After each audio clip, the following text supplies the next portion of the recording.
Hey guys, I figured for my 20th review I'd throw on a video that I'd done with a buddy a little while ago, but this is when I was first sort of getting used to the new video recording software, so there's some weird cuts in it, because I'm still trying to figure out that thing where it hacks off like the last 4 seconds of the video. So I was trying to think of a way around it. I just figured I'd throw it up and you guys can enjoy it the way it is. Alright, thanks for watching.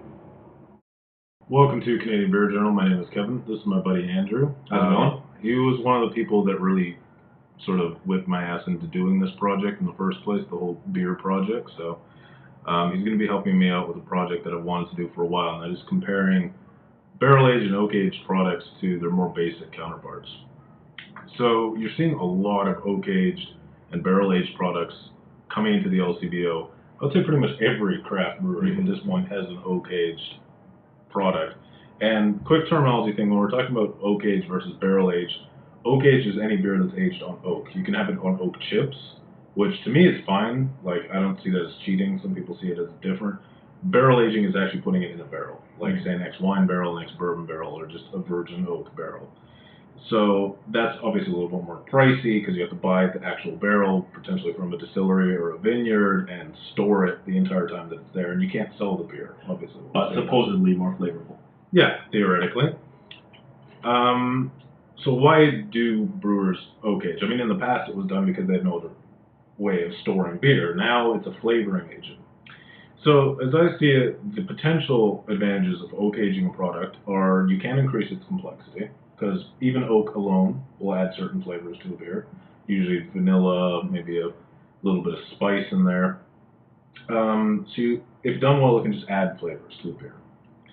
It can increase the intensity. If you're talking about an ex-spirit cask, you're going to bring the alcohol level up, theoretically, and I can just add to the intensity. Alcohol does carry with it more flavor phenols, so you get a more intense beer. And it can be a bit special. You know, if you get a limited edition version of a beer, it's kind of cool to have a bottle, maybe that's packaged differently. But my worries with the way it's proliferated and the way that everyone's doing one is that, first off, you're seeing a massive increase in costs. Mm-hmm. And that's something we'll get into when we're talking about the specific beer we're looking at. Secondly, I'm not sure that all beers are really built for oak aging, and you're starting to see an oak aged version of almost every beer, and some of them right off the get-go, you're like, that's probably not a good candidate because either they're too weak or they're too sweet.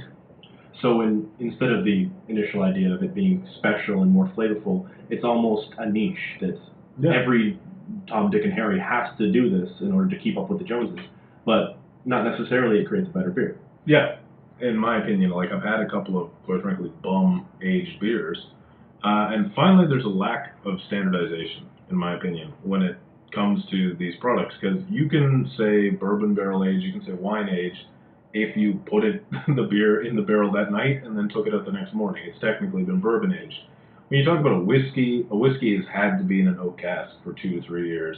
It has certain proof standards it has to do in order to meet that label. Whereas with beer, I mean, that's part of the reason we love it, because you have experimentation, you can do all these different things, and you're not sort of hammed into a certain corner to define yourself. But at the same time, when you're shelling out 10, 15 bucks for these beers, you kind of want to know that the beer you're getting had the same cost put into it as another one. So, in some cases, it's almost a question of the integrity of the brewer if they're not releasing this to you. I would say it's absolutely a question of integrity. Like, I want to know where my money is going. So, to that end, I've picked 2 beers, which, I'll be honest, I'm already having a bit of doubts about. So, let's get into it. This is Wellington's Imperial Russian Stout. This is probably one of the best value Imperial Stouts on the market. It's $3 a can. I can't really think, maybe Sinha, which is a Sri Lankan Imperial Stout. You really can't buy an Imperial Stout that's this good for that little money. It's 8%. It's available all year round. Just a great brew. But recently I went to Wellington's brewery to pick up some other stuff, and they had a couple of bottles of this. This is Sputnik. This is their bourbon barrel aged Imperial Russian Stout. Ostensibly the same beer, aged in bourbon barrels. But this one, 750 mils versus the pint can, 473, this was 11 bucks. That's a huge jump. I mean, that's at least twice as much per milliliter, I'd say. And the main thing here that we're looking at is that the alcohol volume is exactly the same. Exactly. As Andrew very correctly points out, you notice that both of these come in at 8% alcohol by volume. That's identical. And that's a bit worrying, because it tells me one of two things. Now, normally when you have a bourbon-aged stout, it goes up significantly. When you think of Nickelbrook's Bolshevik Bastard is 8%, Old Kentucky Bastard, the bourbon version, is 10%. Mm-hmm. Their Whiny Bastard's 9.5%. Other beers, Old Rasputin, goes from 9% flat to about 11.5%. The fact that these are identical tells me that either this wasn't in the cask very long, or they used a really bum cask to put it in. And my issue is that, okay, a second point with this is that this particular iteration of the Imperial Russian Stout, they do a very English stout. So it's already kind of sweet, it's a little bit lighter. I'm not certain it was really the candidate for bourbon aging, so maybe they tried to counteract that by not putting it in as long. Okay. But the problem is they're charging a full price barrel-aged beer price. So we'll see. So what I think we're going to do is we're going to crack open the basic Wellington here, get a baseline on it, then take a break and crack open this one and do a sort of direct comparison and see what we think. And one interesting thing about this particular comparison is I'm not a stout drinker, whereas Kevin is. So I'm going to come at it from sort of a neutral standpoint, so I wouldn't have any affiliation or bias with one product or the other. Yeah. That's the nice thing about having two reviewers on one beer is you do get a range of palates, because you guys probably know that I'm into Imperial Stouts and I'm into double IPAs and those sorts of beers, so we'll definitely be able to tell whether or not it's just me looking for extra special bourbon notes or something, or if there's really something going on there. I'll just squeeze the can out. Alrighty. Looks good. So we got kind of a cola consistency. There's actually a bit more carbonation in there than I thought I was going to see in an Imperial Stout. This is a decent head. Yep. Medium head on it. I'm getting a lot of maybe coffee, a bit of dark chocolate. I see the chocolate's more overpowering than the coffee, for sure. Yeah, actually now I'm smelling it. It's almost a milk note or something. Like it's a definitely processed chocolate. So yeah, like a Nesquik chocolate kind of thing. All right. Well, cheers. Cheers.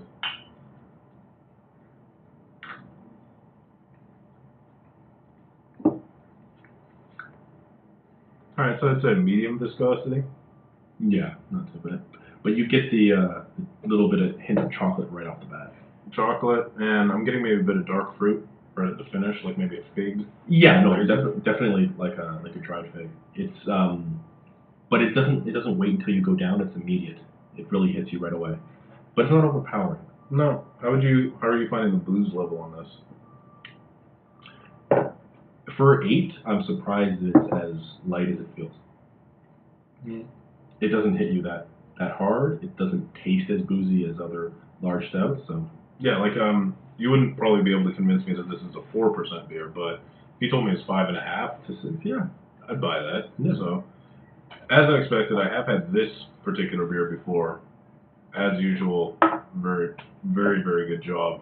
And I'm really not sure how they get it out at $3 a can. Makes you think, what are the other breweries charging for? Yeah, you don't know whether it's extra profit in their hands, or if these guys are just trying to engender customer loyalty. Yeah. Now, what's interesting about this one, this is an all barley beer. You see other beers kind of like this, say Dragon Stout or Sinha, that use molasses or cane sugar to kind of artificially boost the ABV. To my knowledge, it's not what they do. It's a straight up sort of old school Russian Imperial Stout. On the end, after a little while, you start to get sort of a lighter milk, almost like a milk byproduct taste going down. Kind of like maybe lactose? Yeah. Yeah, it's interesting. They haven't marketed this as a milk stout. To my knowledge, there's no lactose in it, but yeah, I can see that. It definitely has a sort of kind of a creaminess almost. Could be a byproduct of the milk chocolate.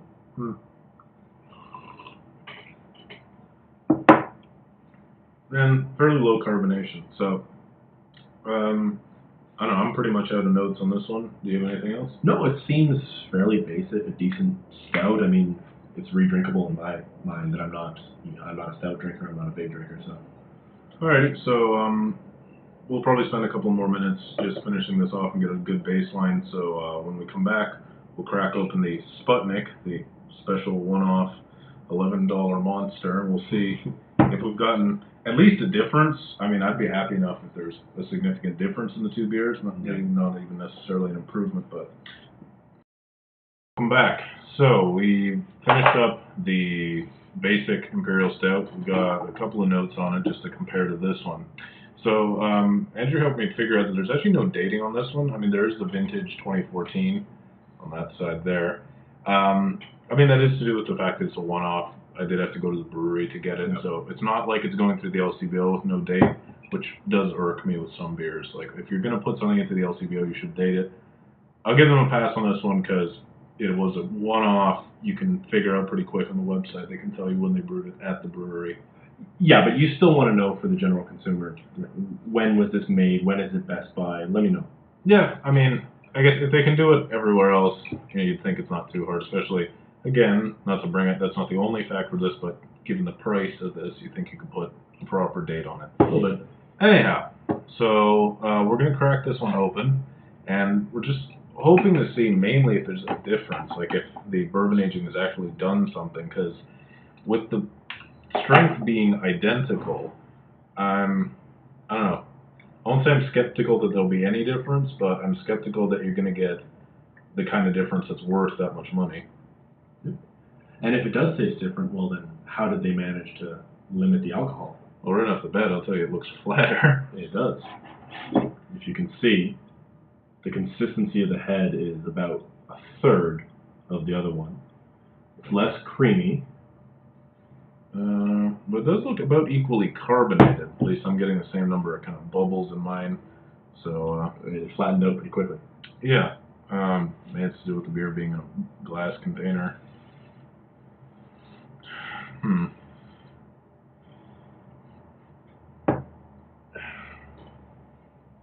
getting the slightest hint of a bit of a banana or something like that. It's very faint though. Yeah, I mean it's deep in there, and at least in the aroma. You want a taster? Yeah. And cheers.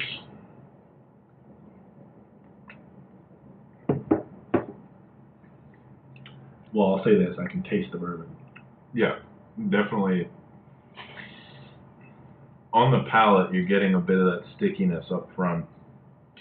I'll say I'm getting more of a booze note on this one, which is weird because, again, it's supposed to be the exact same strength. The alcohol's not as well hidden in this. Definitely not. You get that hit right away. You get the bourbon at the outset, then you get a boozy feel, and then only after that do you get sort of the accents and tones, which are understated compared to the previous. And there's a bit more of a bitterness, I would say. Very much, yeah. Which is what I was expecting. Yeah. Out of the stout. Now, this might be where we differ. I actually like this one a bit better. I'm a big fan of bourbon stouts. This is not the most intense bourbon stout I've had, but I'm actually surprised. I'm pleasantly surprised it is hitting most of the notes of a bourbon stout for me. Yeah. Well, you are a bourbon stout drinker, and you like bitters. I personally don't like bitters. I'm interested more in wheat beers and lighter beers, which is why a comparison like this is more interesting because you have two different palates. I wouldn't say it's markedly worse on my palate, but I'd knock it like a half a point or something. But they're both drinkable. I just like that one's a little bit less boozy and easier to drink. Yeah. But I do appreciate the fact that there is a difference between the two beers. So we do understand that it is actually different, but the question is, how did they keep the alcohol the same consistency? Yeah, I'm actually getting a bit of a cashew maybe on the nose. I'm not sure. Well, I wouldn't know how those smell like. Andrew has a nut allergy, so shouldn't be going around smelling cashews anyways. Probably they smell like anaphylactic shock. Yeah, they're going to die. So I have to say, I am pleasantly surprised. I went into it a little bit skeptical, to be honest, with this particular set. And that's exactly what I wanted to explore. I mean, you don't need to hear from me that barrel-aged Rasputin or, barrel-aged Stone Imperial Stout is a good beer. That much is manifestly obvious. But with some of these smaller breweries, with a bit less of a rep with bourbon-aged beers, you kind of want to know what's going on before you plop down the cash. Now, I don't normally do this as a large component of my reviews. I mean, but if it is a standout issue, I'll talk about it. The price. Yeah. $3, $11. That is a huge increase. For any average beer drinker who is just trying to get into the craft beer scene, this is actually probably going to push them away from it because, never mind food, this is a burger at a decent restaurant, you know? Yeah. It's a whole dinner. Why are you going to spend that just on one beer when something comparable is less than a third of the price? And to be honest, with this particular beer, Sputnik here, it's put itself in the same price range as some serious contenders both here and outside. Again, Nickelbrook's Old Kentucky Bastard, I think that's coming in at 12 or maybe $13. I think it's actually $11.95, and that's a 10% bourbon stout, and I think that one's been in the barrel for 8 months, 9 months, something like that. And you're getting a really serious American-style bourbon stout. And again, here we don't know the aging. We don't know. They haven't put any information as to how long it's been in there. The ABV tells me that it was not that long. Now, I will say that might have been a conscious choice on the part of the brewer, because as we were discussing before, this isn't the biggest Imperial Stout. And, I mean, as you've already noted, for you the beer is actually less complex, because those other kind of dark chocolate notes might have been suppressed. And I can sort of see that. I mean, the bourbon has definitely taken over in this beer. That could be my less experienced palate with these type of beers. But coming from a person who, say, is working from lighter beers, lagers, pilsners, and wheat beers into this, they're going to see a boozy bourbon beer. So if I were to, I figure maybe we'll give these beers a rating. Sure. Just since this is a more sort of comparative review. I would probably rate this one myself as an 8.5 or a 9, just because it is such incredible value. I feel like I can't ignore that. It's very, very drinkable. It's complex, yet approachable. This one, I'd give maybe, I'd say an 8. For me, it's definitely an enjoyable beer. It's not as well balanced as some other bourbon stouts I've had, because I think the beer inherently wasn't big enough maybe to take the bourbon aging. Yeah. But for me, it's an 8. It's definitely a beer I would drink. I'm enjoying it. I'm happy I got it for just that reason. Where would you place the two beers? Well, again, coming from the fact that I wouldn't generally buy this on my own, I actually liked both. Mm-hmm. Both of them are decent. Both of them are redrinkable. I do like I like the regular Imperial Stout a little bit better. I'd actually say it's maybe a 7.5. So for me, that's a redrinkable, rebuyable beer. This is probably a 6.5. More so because I don't want it to be extra boozy and I don't want that overpowering bourbon note. I want some other complexities underneath of it. But that doesn't mean it's not redrinkable. It's just I wouldn't really buy it on my own. Cool. So there you have it, the verdict on Sputnik versus the standard Wellington Imperial Stout. The Sputnik wasn't bad. We don't think it was necessarily enough to overcome the cost factor. That's sort of a big hindrance with this beer. And maybe Wellington's particular Imperial Stout wasn't the best beer to bourbon age. But that said, I would still say it's a good beer. For me, as a stout drinker, I would still pick it up. Yeah, $11 is a fairly big investment, but if you're going there, I would say you could do worse for that money. So I would recommend it. For a craft enthusiast, it's certainly a good buy because you know the value more than other people. If an average run-of-the-mill person at the LCBO or beer store is looking for something like this, they're going to really be put off by the price, especially at the ABV. So they may be, not really meeting a larger customer base with this, but their core people, because it's only a brewery sold item, they're going to be kind of okay with it. And I think that the 8% to 8% is okay. I've seen enough difference in the beer that it's not the same product being sold for a higher price. So there you have it.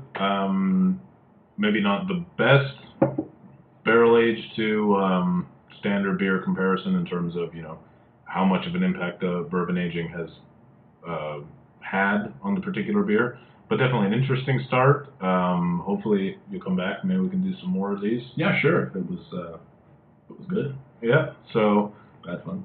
there you have it, and we'll see you guys next.